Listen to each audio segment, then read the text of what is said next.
This is the story of how a stray calico cat named Patches saved my grandmother's life 3 times before anyone even realized what was happening. What she did in those final moments still haunts me.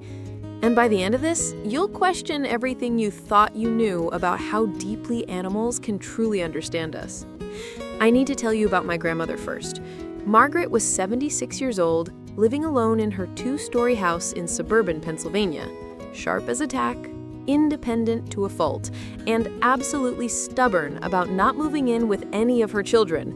"I've lived in this house for 50 years, she'd say. "I'll leave it when they carry me out." We didn't know how prophetic those words would become. Patches showed up on a freezing February morning. Not a kitten. The vet estimated she was around 3 years old. Her calico coat was dirty, she was underweight, and she had a slight limp in her back leg. My grandmother, who had never been a cat person, made the mistake of feeding her once. That was all it took. But here's where it gets strange. Patches didn't just move in. She became obsessed with my grandmother. And I mean obsessed in a way that made us uncomfortable at first. She followed her from room to room, sat outside the bathroom door, slept pressed against her side every night. When Grandma would shoo her away, Patches would wait exactly 5 minutes and return. It was relentless. My Aunt Sarah thought it was cute. My Uncle John thought it was weird. I thought Patches was just a needy cat who'd found an easy mark. We were all wrong. The first incident happened 3 weeks after Patches arrived. Grandma was cooking dinner when Patches started acting bizarre. Yowling, running between Grandma and the stove, literally trying to herd her away from the kitchen. Grandma thought the cat had gone crazy. She tried to continue cooking, but Patches became so aggressive, so insistent, that Grandma finally gave up and went to sit in the living room. 5 minutes later, the smoke detector went off. Grandma had left a dish towel too close to the burner. If she'd been standing there, if she'd been distracted for just a few more seconds, the fire could have spread to her cardigan. Patches had somehow known. We chalked it up to coincidence. Cats have good noses, we said. She probably smelled something burning before Grandma did. Logical explanation. Case closed. But then it happened again. 6 weeks later, Grandma was heading down to the basement to do laundry, something she'd done 10,000 times. Patches shot in front of her, blocking the top step, meowing frantically. Grandma tried to step around her. Patches moved with her, tried the other side. Patches blocked again. Frustrated, Grandma went back to the kitchen to get a treat to lure the cat away. When she returned and finally made it down the stairs, she discovered why Patches had been so desperate to stop her.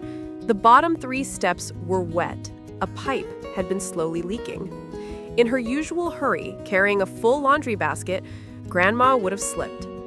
At 76, a fall down basement stairs isn't just dangerous, it can be fatal. That's when we started paying attention. That's when the hair on the back of my neck started standing up whenever I visited and watched Patches watch my grandmother. Now, I want to ask you something, because I've debated this with my family 100 times and we still can't agree. Do you think animals can sense danger before it happens, like some kind of sixth sense? Or do you think they just pick up on tiny details we humans miss? Smells, sounds, subtle changes we're too distracted to notice. Drop your thoughts in the comments, because what happened next will make you reconsider everything. The third incident is the one that changed everything. My grandmother started having dizzy spells. She didn't tell anyone, typical of her generation. She thought she could tough it out. But Patches knew. Every time Grandma stood up, Patches would position herself right beside her leg, pressed against her like a furry crutch. When Grandma walked, Patches walked with her, matching her pace exactly. One afternoon, I stopped by for a surprise visit. What I saw through the window made me drop my coffee. My grandmother was collapsed on the kitchen floor, and Patches was on top of her chest, paws pressing rhythmically, yowling at a volume I didn't know cats could produce. I ran inside. Grandma was barely conscious. I called 911 while Patches continued her frantic meowing, refusing to move even when the paramedics arrived. At the hospital, we learned the truth. Grandma had severe arrhythmia. Her heart was beating irregularly, not pumping enough blood to her brain. She needed a pacemaker immediately. The doctor told us that if she'd been unconscious much longer, if someone hadn't found her within that critical window, she could have had a stroke or worse. Patches' yowling had brought me inside. Patches had literally called for help. But here's the part that still gives me chills. The cardiologist, a no-nonsense woman in her 50s who'd seen everything, asked about what happened. When we told her about Patches' behavior, the pressing on Grandma's chest, the persistent positioning beside her leg, she got quiet. Cats can feel heartbeats. They can detect irregularities in rhythm that we can't perceive without equipment. Some therapy animals are trained to do this. But a stray cat doing it instinctively? She shook her head. That's remarkable. That's almost unbelievable. After the pacemaker surgery, Grandma recovered. And Patches? Her obsessive behavior calmed down.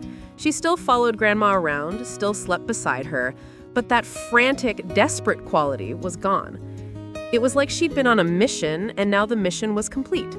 My grandmother lived for 3 more years after that. 3 years she wouldn't have had without Patches. They became inseparable in a different way now, a peaceful way.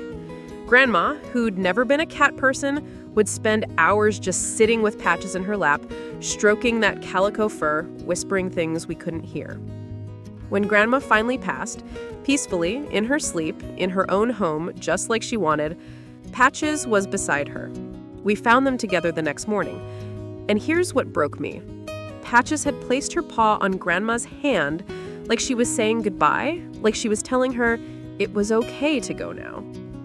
Patches came to live with me after that. She's 7 years old now, healthy, no longer limping.